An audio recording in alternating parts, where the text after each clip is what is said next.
silence your cell phones. In the studio. Good morning, everyone. Thank you for being here on this Monday morning. I'm honored to be here with our ranking member of the Financial Services Committee, our leader, Maxine Waters, with Mr.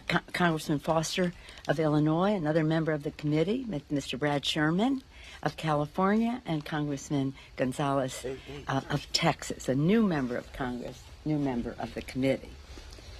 As some of you may recall, on the night of Thursday, September 18th, 2008, Chairman of the Fed, Ben Bernanke, said, "Unless we act immediately, we will not have an economy by Monday." This was Thursday night.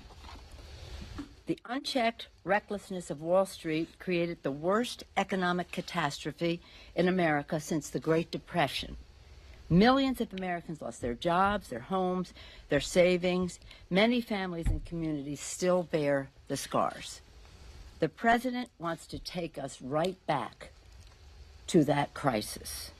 Instead of fighting for hardworking families abused by our economy, as he promised in the campaign, the president and his billionaire cabinet have abandoned Main Street to enable Wall Street's corrosive profiteering of the banks on the back of hardworking Americans. This administration has unleashed a Wall Street first agenda to pad the pockets of their Wall Street friends. An analysis of the Wall Street Journal today finds that the president's orders will lead to a $100 billion windfall to the sixth biggest U.S. banks. $100 billion windfall to the The president has moved to expose hardworking Americans to unfair, deceptive, and predatory practices, perpetuating a massive con on those who thought he would stand up for them against the powerful interest. Remember what he said in the campaign? The president is undermining the financial security of working families while there is no transparency about how his own businesses would benefit from his new executive orders. With Dodd-Frank, Democrats enacted the strongest Wall Street consumer financial protections in history. With the retirement savings rule, also known as the fiduciary rule, we protected our seniors and strengthened the middle class in their investments. Democrats will continue to fight for the jobs, the wages, and the retirement security of hardworking families across America. Last night was the Super Bowl. If we had a scorecard, we would say overturn Dodd-Frank and score one for Wall Street. Overturn the fiduciary rule, score one for Wall Street. Eliminate the Consumer Financial Protection Bureau, score one for Wall Street. Just the list goes on and on.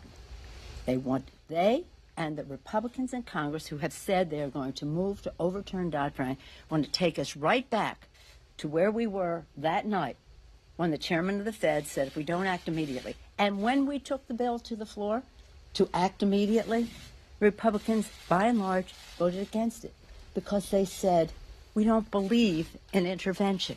That's why we didn't intervene, to prevent this from happening with regulation and supervision of Wall Street. And so when the time came with the TARP, they voted no because they considered it an intervention. And that's what they want to do all over again. A champion in this fight, then and now, has been our very distinguished, knowledgeable, informed, brilliant ranking member who's there for the American taxpayers, there for America's working families, there for retail investors, Congresswoman Maxine Waters of California. Maxine. Thank you.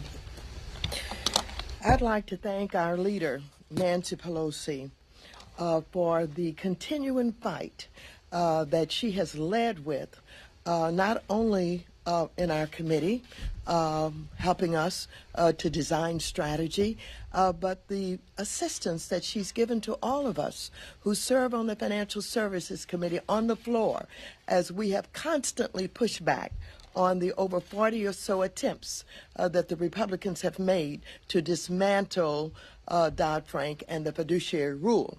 And so the executive actions on Friday by the president to so-called review the fiduciary rule and to establish core principles for regulating the U.S. financial system, described accurately would be simply an attempt to dismantle protections for seniors and dismantle Dodd-Frank. These directives show once and for all that when push comes to shove, Donald Trump will always put the interest of his pals on Wall Street over the interests of the American people. With this administration, the hashtag Wall Street First couldn't be more accurate.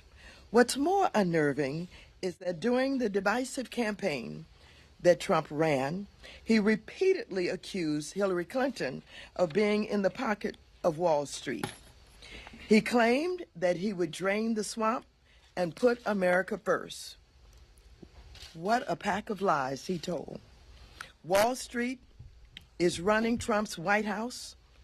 For example, Trump was quick to name Goldman Sachs alums to his administration, making Steve Bannon his chief strategist, nominating Steve Mnuchin for Treasury Secretary, and he also appointed Gary Cohn, a Goldman Sachs lifer, as head of the National Economic Council. Cohn waltzed away from Goldman Sachs with a $285 million severance package and into the White House with plans to make his buddies on Wall Street even richer. Last Friday, Trump unveiled these two plans. First, of course, there was the executive order aimed at taking apart Dodd-Frank page by page. This executive order was clearly written by the banks. I encourage all Americans to read it, not for what it says, but for what it doesn't say. For example, the first so-called core principle is empower Americans to make independent financial decisions and informed choices in the marketplace, save for retirement, and build individual wealth. He isn't saying that we need to rein in predatory lenders. What we need to shut down, that we need to shut down payday loan sharks, that we need to make sure that investors aren't ripped off. He's saying what he wants an anything goes regulatory regime. Kickbacks, predatory practices, the worst of the subprime meltdown. He's telling us that it's all fair game as long as someone can make an informed choice. And if you choose wrong or you are duped, I guess that's on you. We had that kind of system before we knew exactly how it turned out. It led to financial crisis that started when banks and unscrupulous mortgage brokers steered unsuspecting Americans into poorly underwritten predatory subprime loans, and then Wall Street packaged those loans, lied to the investors about their contents, and then bet that they would fail. And in the ensuing chaos, the banks got bailed out while Americans lost $13 trillion in household wealth. 9 million Americans lost their homes to foreclosure, and the unemployment rate climbed to 10%. But Trump wants to go back to those days because for him, Wall Street comes first. This administration is also misleading the public by saying that Dodd-Frank is hurting small financial institutions. The data doesn't back that up. Community banks' income levels are up 12%. They're making more loans than the big banks, and the credit unions have seen their membership members expand. In fact, the numbers show that banks lending to businesses has increased 40%. All of this is since Dodd-Frank. This industry profitability 10 applies to banks of all sizes. All banks have been making money hand over fist post Dodd-Frank, with banks having posted a record profit of $43 billion last year. Dodd-Frank clearly isn't hurting their bottom line. But a $43 billion record profit isn't enough for these guys. They and their families in the White House want more, and they're willing to strip away the important consumer and investor protections in Dodd-Frank to get it. The executive memorandum on the fiduciary rule is no different. Trump is trying to undo the hard work that went into the Department of Labor's rule to protect seniors, savers, and retirees. Most people don't know that when they go to start saving for their retirement, that sometimes the person they've gone to for advice is recommending investments that are in the advisor's interest and not in the client's. This kind of conflicted advice has cost American savers $17 billion each year. Trump's memorandum would send that money straight back to Wall Street. Trump's actions prove that he and his administration are all about enriching some of the richest people in this country. It's the billionaires and millionaires looking out for each other. In Trump's America, Wall Street comes first and Main Street picks up the tab. Thank you very much. We have other members who are here. Brad Sherman. Brad Sherman next. Thank you. We're doing it by seniority, and we've been joined by Congressman Al Green of Texas, who's a member of the committee as well. Brad Sherman from California's best named city, Sherman Oaks, CPA and 20-year member of the committee. On the issues of Wall Street and the big banks, Trump sounded like he was Bernie Sanders. He's now creating an administration that looks like Goldman Sachs. The effects of this Trump executive order and plan are insidious because they don't have the immediate tangible effect. His executive order on visas and immigration, immediate effect, immediate pushback, immediate reduction, at least in its immediate effect. Obamacare, people will see it if it's repealed. They'll know it immediately. But what about changing Dodd-Frank? Well, as our leader pointed out, a Wall Street Journal article today says that they're on target to cut by $100 billion the amount of capital in the 6 largest banks that they're required to hold and allow that money to go to shareholders and management. Well, what does that mean? It won't have an immediate effect. The effect will be in the next economic downturn when those banks will have $100 billion less in cushion, and yet those loaning money to those giant banks, they're not seeking a higher rate of return. They don't think there's a greater risk because they know, or at least they believe, that if in the next economic downturn, without that $100 billion of capital and cushion, those banks can't meet their responsibilities and pay their debts, they'll be bailed out again by the federal government. So it won't have an immediate effect, but it will have a real effect on America and the social contract that pulls us together. As to this Department of Labor fiduciary rule, as our ranking member pointed out, that's going to hurt American savers to the tune of $17 billion. That is a rule supported by AARP and the Consumer Federation of America, and positive statements have been made about it by the Bank of America and Merrill Lynch and Morgan Stanley. And some 65% of Trump voters say that we ought to keep that rule in place. It's time that we stop the greatest bait and switch in American political history. It's time to make sure that Trump governs like he campaigned. Mr. Al Green? Thank you, Madam Chair. I understand you're the ranking member now, but you'll always be Madam Chair to me. And thank you, Madam Leader.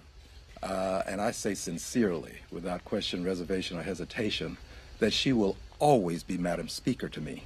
Thank you, Madam Speaker and colleagues. Friends, in a world with alternative facts, it is sometimes difficult to know the truth, the ultimate truth that can set you free. It is sometimes difficult to understand that Carlyle is right, no lie can live forever. That William Cullen Bryant is right, truth crushed to earth shall rise again. So please allow me to share a few truths with you. At the genesis of this crisis, several events took place that were absolutely destructive. You might recall that the stock market fell fell 778 points one evening. You might recall that we had to come back and we had to take another vote. You might recall that banks were not lending to each other. The crisis was so dire. We literally were on the precipice of an abyss, unlike we hadn't seen since 1929, probably. So with these facts, there was one other significant event that occurred. Members of the opposition party met, and the leadership decided that they would not, N-O-T, not support President Obama, and they made a pledge to each other. And the truth is, they kept their word. They fought him every step of the way. Dodd-Frank wasn't something that we necessarily thought we should just do because we were good-hearted people. The American people were demanding that we do something about 327s and 228s. They were demanding that we do something about my last point that I shall make, the yield spread premium. Please note that the yield spread premium allowed your mortgage broker to qualify you for a loan at 5% and then come out with a very big smile and say, good news, you qualified for a 9% loan. You would get that 9% loan thinking you had gotten a great deal. You would have your loan, you would get your house, but you would probably have a prepayment penalty that would coincide with a teaser rate, such that if you wanted to get out of that inflated loan, you would have to pay a penalty that you could not pay.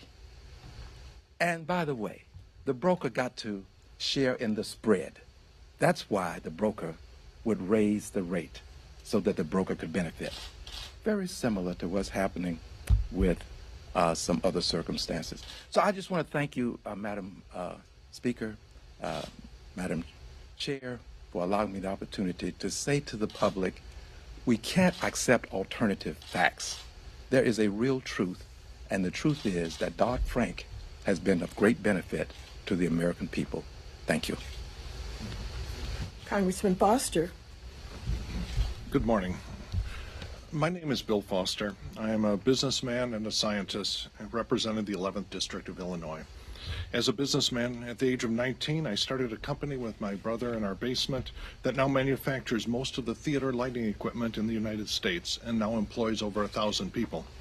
We used banks in our financial system to help grow our company. But unlike Donald Trump, we did not go bankrupt. And unlike him, we kept those good middle-class jobs in the United States. I entered Congress in 2008 when I served on the Financial Services Committee during both the emergency response to rescue our economy and the Democratic response, the Dodd-Frank bill, to make sure that families in America never have to suffer through that kind of calamity again. Millions of American families saw their retirement savings wiped out in the collapse of Wall Street. Families saw any hope of a secure retirement wiped out in the bursting of the housing bubble. So in writing Dodd-Frank, we identified which pieces of our financial system were irretrievably broken and must be fixed immediately, and those pieces which worked well and were best left alone. The House Financial Services Committee held 41 public hearings on the financial reform and spent over 55 hours hammering out the final language. That's on top of the hearings and debate held in the Senate. And since then, we have seen over 75 months of continuous private sector job growth. Home prices are rising at a well-regulated and sustainable rate. The stock market has more than doubled. Business profits are at record levels. And despite Republican predictions of hyperinflation, interest rates and inflation are well under control. And yet, Donald Trump and the Republicans call this a disaster. President Trump has now directed his nominee for Secretary of the Treasury to submit a report within 120 days on how they might change regulations to meet broad economic goals, goals that should already guide everything that we do in the Financial Services Committee. But Mr. President, I will save you some time. I have a thumb drive on which I will put the transcripts of all the hearings and all the debate that led to Dodd-Frank, because Congress has already done that work. We're now 10 years after the start of the financial crisis that families in America are only now recovering from. And we should always remember, this financial crisis did not have to happen. It was not an unavoidable accident or a standard feature of free markets or an act of God. It was a mistake. This was a mistake driven by the same mindless deregulatory hysteria and debt-fueled military spending that President Trump and the Republicans are steering us toward today. So when President Trump tweets out that his friends are complaining that they can't get all of the loans they want, well, if Donald Trump's friends go bankrupt as often as Donald Trump himself goes, then I am very pleased that our banking regulators are not letting the giant banks make those kinds of irresponsible loans. When Congress and the President, what we should be doing is building on the success of Dodd-Frank, which has made the United States financial services system the safest place on earth to invest, the envy of the world, and a financial haven in times of crisis. Thank you all. Our newest member, Mr. Gonzalez. Thank you. I'd like to thank Madam Speaker and Chairwoman and our colleagues that are all here on this very important day fighting the repeal of Dodd-Frank. It would be catastrophic. It was for my district. Tens of thousands of people lost their homes. Millions lost their homes across the country. We can't return to the pre-2008 times. It's our duty. This should be a bipartisan issue. It shouldn't be a fight that's taken on by just a small group on a committee. We cannot return to the financial catastrophes that we've had in the past. In my district, one of the poorest in the country, we had a lot of financial crises within families, broken families. We need to save our seniors, our young people that are trying to buy homes.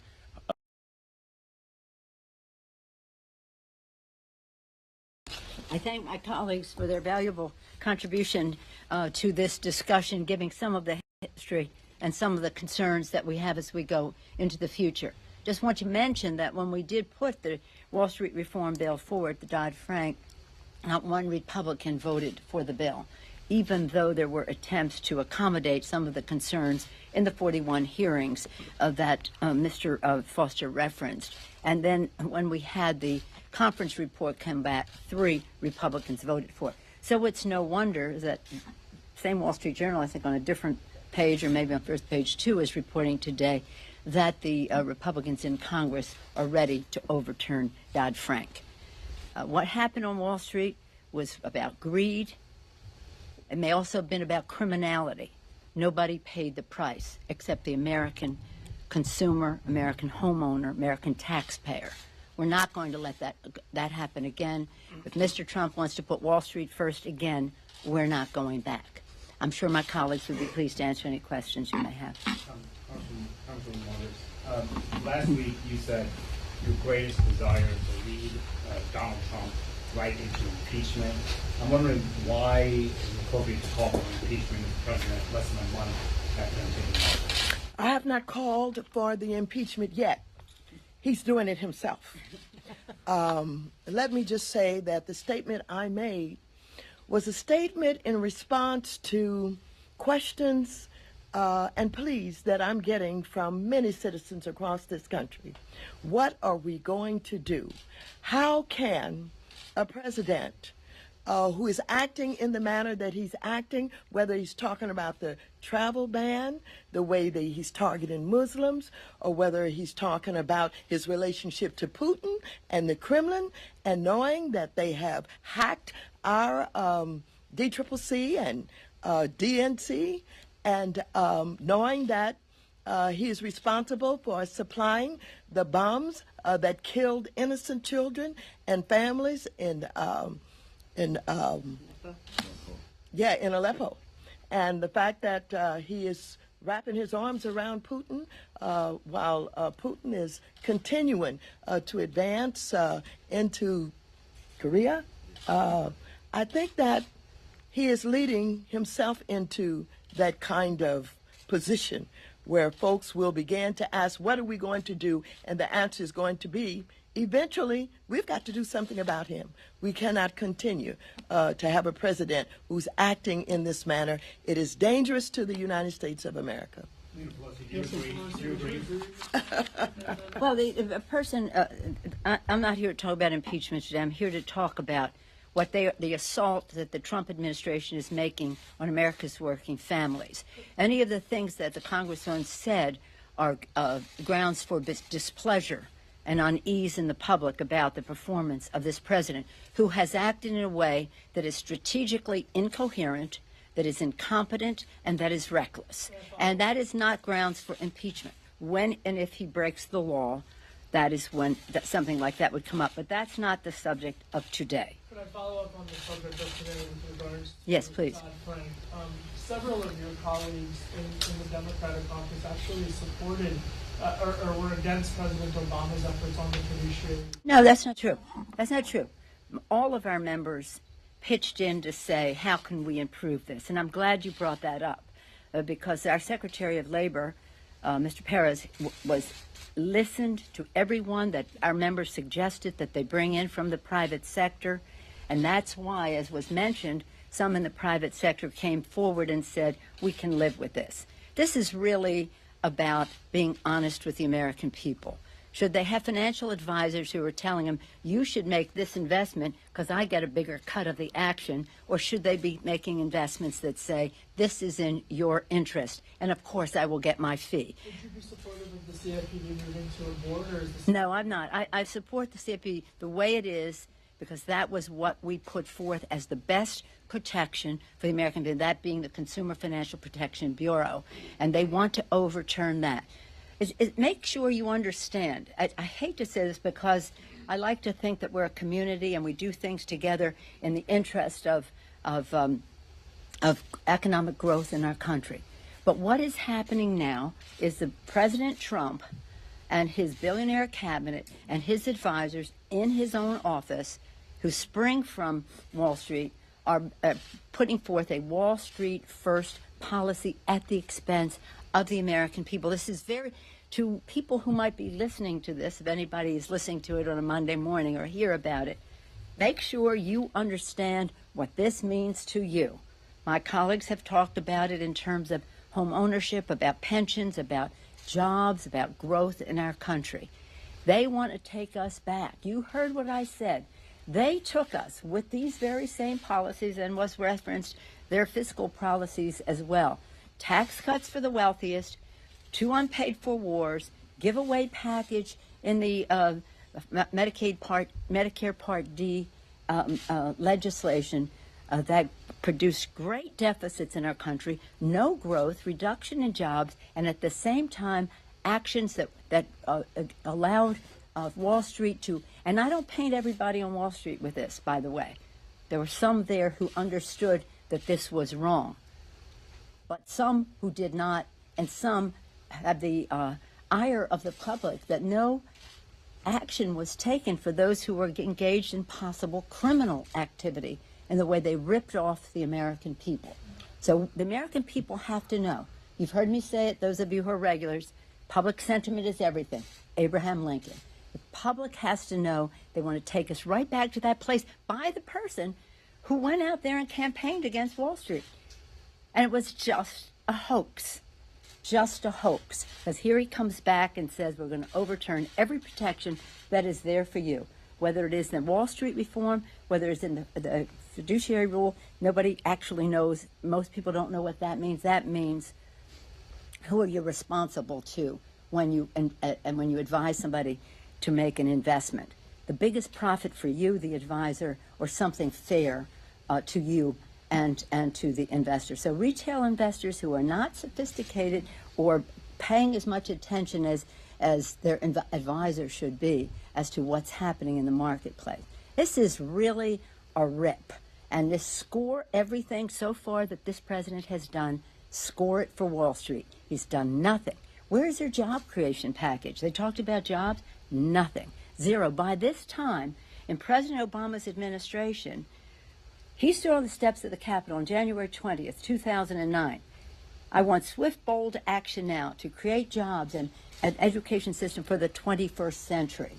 1 week and 1 day later, the House passed legislation, the American Recovery and Reinvestment Act. A short time after that, a matter of days, the Senate passed the bill. By February 17th, before 1 month was up from his inauguration, the president passed legislation and the Congress passed legislation that would save or create 3.5 to 4 million jobs. So where is their jobs bill?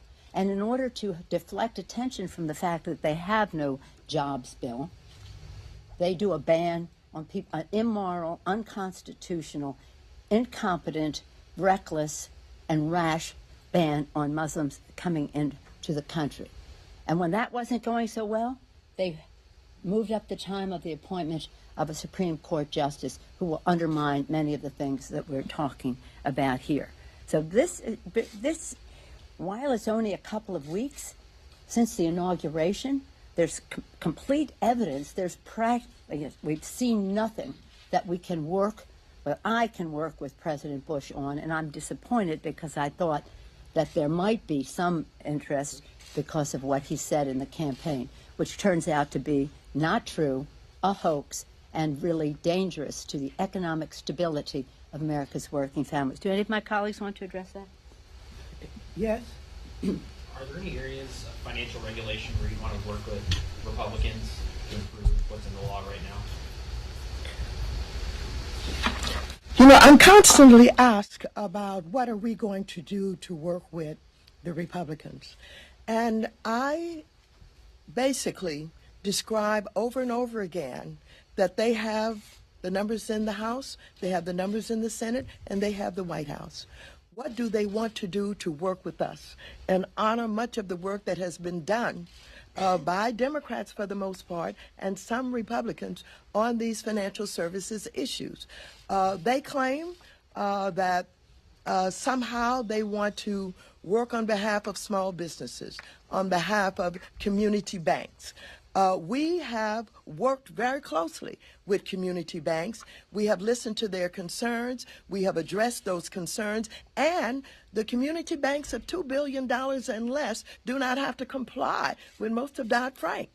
They have the ability to do qualified mortgages and hold them in their portfolio. We have worked with them on making sure that we recreated an exam schedule for them so that the exams were not taking place so often that caused them to have to tie up their employees in the bank. We work with them on extending the length of time that they send privacy notices out because they said it was costly to send them out every year. And every time we have tried to work with the Republicans to do more things, they do not respond because the ABA, the American Bankers Association, is in control of community banks. Community banks stick with them because they believe that they need the big banks to be their advocates, and so the big banks just use them and keep them, hold them hostage, basically. But we work, and we still extend a hand to the community banks. As a matter of fact, we went to Mr. Hinterland and we said we could extend the protections from $2 billion to $10 billion. And basically they said no. As a matter of fact, only if you will include the big banks. And we don't want any limits whatsoever. And so don't be fooled and don't be tricked. Everything that we tell you about the community banks, you can verify. You can verify all that we have attempted to do, all that we have done, and we still hold a hand out to work with community banks, and they know this, and if only the big banks would release them from being used, then they would, of course, then could say they were working with us. Yes. If I can comment on that. Yes. Mm-hmm. One small thing that we can work on together is allowing credit unions to make more business loans. And whether that is in the sense of lifting the percentage that they can make of business loans, or whether it's classifying mortgages on very small apartment buildings as not coming under that cap, there's tens of billions of dollars available for the very smallest businesses, the ones that we hang out with in our district, if we'll make that change. I think that might be partisan. I'm still looking for a Republican to join with me in saying that we've got to change how we deal with the credit rating agencies. I regard the present structure as the cause of 2008 because they gave AAA to Alt-A, and they got more business by being liberal graders. If you were allowed to give thousands of dollars to your professor, your grade would have been at least AAA. And so the Frank and Sherman amendment to Dodd-Frank got watered down a little bit in conference. It got disregarded by the SEC. But we need to see a circumstance where it is not the road to profits for credit rating agencies to be known as easy graders. Yes. Following up a little bit on that, as it currently stands with what you guys have seen on the committee, would you be urging the members of your caucus to oppose any changes to the Dodd-Frank Act that you might see? And then just along those lines, this was a very politically motivating issue during the campaign. Are you going to try and kind of carry this over or segue this into grabbing onto the atmosphere that's been surrounding the Capitol in the last couple of weeks? Well, for the first part of the question, I yield to the ranking member and any of the members who may. The Dodd-Frank bill is a huge bill with a lot in it. Are you talking about the Consumer Financial Protection Bureau? Are you talking about Volcker? What are you talking about when you say, would you be willing to work with them to change Dodd-Frank? We listen very carefully to any concerns that are identified by community banks, even by the big banks, and by any in that whole industry, Wall Street, etc. And so we take their concerns one by one. We listen to them. Sometimes we're able to do some limited modifications. We've done that. And so we're not going to destroy Dodd-Frank. We're not going to get rid of the Consumer Financial Protection Bureau. We're not going to change what we need to do on transparency in derivatives, but we listen. And if there's any opportunity to straighten out something that may not have been written quite in a way that everybody understands, some minor modifications, etc., we've always been willing to do that. I think it's important, and your second part of your question is the following. What they are doing now will present a systemic risk to our economy, just as they did with this same behavior in leading up to 2008. It might be instructive for you to know, and some of you do know this because you covered it at the time. When, just to show how cooperative we want to be to protect our economy. On September 18th, 2008, I was sitting in my office with the leadership, and I said, you know, I regularly hear from the Secretary of Treasury as Speaker and as leader now, the responsibility has to report to us on the state of the markets, not necessarily just the stock market, that's self-evident, but credit markets and bond markets and global markets and the rest. But I haven't heard from him in a couple of weeks, and in that period of time, we had Lehman, Merrill Lynch, and that very day, right in that 24-hour period, AIG, where the Fed was going to bail out AIG for $80 billion, which we didn't know they had or could do, but nonetheless. So I called the secretary. I looked at my watch. It was 3 o'clock in the afternoon because I didn't want to be too rude, but I said, Mr. Secretary, I am just meeting here with my leadership. I haven't heard from you, Could you come in tomorrow morning at 9 o'clock and brief the whole leadership of the Democrats, not just me, on how you see things, because we don't want to make any statements that might lessen confidence in the markets. We don't want to say the wrong thing here, but what is going on? And do you know what he said? Madam Speaker, that's how you talk to it. Tomorrow morning will be too late. To which I said, well, why am I calling you, not you calling me? Because the White House didn't want Congress to know. They were hoping they could ride this thing out until the election, which they knew would be a good chance, would be Barack Obama. The meltdown would occur, and they were relieved of their responsibility. But they were responsible in terms of lack of regulation, lack of supervision, etc. And so they came that night instead of the next morning. It was Democrats and Republicans, Senate and House, and members of the administration. The administration wasn't happy about doing it, but when they said, who does she think she is? I said, tell them she thinks she's the Speaker of the House. We're having the meeting. They can come, they can bring whomever they want, but we're having the meeting. After the Secretary described a meltdown of such proportion, he took us to the depths of hell, a place where Dante could never even find a circle to name. It was so discouraging. That's when I said to the chairman of the Fed, what do you have to say about what they have to say? And he said, if we do not act immediately, we will not have an economy by Monday. And did most of the Republicans vote against that bipartisan solution that President Bush was advocating for? He never thought the Republicans would walk away from that, I don't think. He said, just bring it up, they'll vote for it, they have to vote for it. But they didn't, and they were true to who they are. They don't believe in any containment of the greed and criminality of Wall Street. And that's just the way it is, and they call that the free market. We believe in the free market, but that's having Uncle Sam's collusion for your lack of responsibility to the economy. So that's where they want to take us again. Get rid of the reforms in Dodd-Frank. Thank God we said when we wrote the TARP bill that they didn't largely vote for, that they would have to pay the taxpayer back. And just as a sign of the greed of Wall Street, even when we were making the suggestion that we should contain CEO pay, the Secretary Paulson said, if we contain their pay, they won't accept the bailout. Imagine that. And then subsequent to that, after the bailout, fortunately we had protected the taxpayer in the bailout. They took the biggest bonuses that they have ever received before and since. So I don't know what it is they want, how much more money they need. I think they want immortality, their names on buildings. They have severance pays of hundreds of millions of dollars.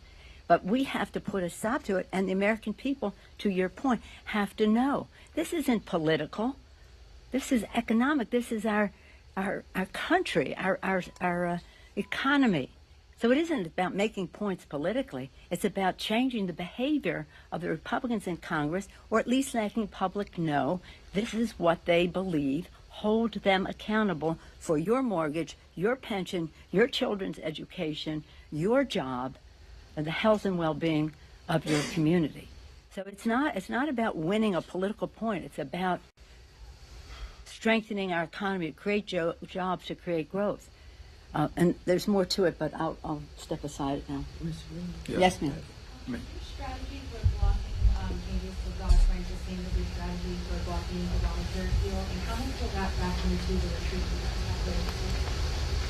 guys have? The question was, is our strategy for stopping Dodd-Frank? Well, it's take it to the public. Again, this is about the public interest. And while some of us were very discouraged on Inauguration Day when we had the peaceful transfer of power to a new president, our spirits were lifted the next day, where millions of people across the country and even more across the world came out and said, we're listening, listen to us, we're holding you accountable, all of you accountable.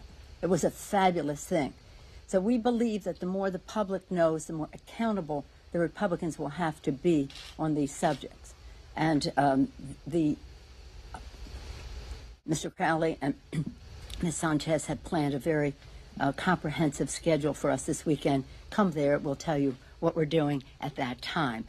But it is the public knowledge. As Mr. Green said, it's about the truth, about people knowing what is happening and how it affects them in their lives, their economic stability, and what he said in the campaign and what he isn't doing now when it comes to Wall Street versus Main Street versus working families in our country. Okay? That's it. Anything, my colleagues, that you want to add on any of the questions that were, Mr. Foster? One small thing on areas, things that Congress should be working on. FinTech. The real threat to small community banks, is not Dodd-Frank regulation. It is banking on your cell phone. And Congress has a lot that we should be doing in making sure that when we regulate FinTech, we don't rediscover all the mistakes that we've learned not to make during centuries of banking regulation. And so that's an area where Democrats and Republicans should be coming together, not to generate predictable mistakes in our regulatory framework. Thank you. Thank you. Just one additional comment. Thank you, Madam Speaker. Some of this has gotten to the point where it's fatuous. It really is almost senseless, because in this world of alternative facts, when persons say they want to cooperate, they really mean they want to obliterate. They want to completely eviscerate Dodd-Frank. So how can you cooperate with people who want to eliminate the legislation that was demanded by the public? We will cooperate to the extent that we can, but it's difficult when their mandate is keeping the promise they made when they said they were going to oppose President Obama, and they are still doing it. They're still keeping their word. Thank you. I want to thank all of you for being here today. When our leader talks about informing the public, we're really talking about breaking down financial services language in ways that the average citizen will understand. When you talk about deregulation, we're talking about getting rid of consumer protection. And so it's very important for us to do everything that we can to talk about financial services in a way that connects with the public and helps them to understand the connection between the reforms and what was happening to them starting in 2008 when we had the subprime meltdown, etc. So I am very thankful that all of you are here today, and I'm really thankful that you're interested in understanding not only what we are attempting to do to educate and inform the public, but to start to write about financial services issues in ways that our average Main Street citizen will understand. Thank you so very, very much. Thank you, Madam Leader.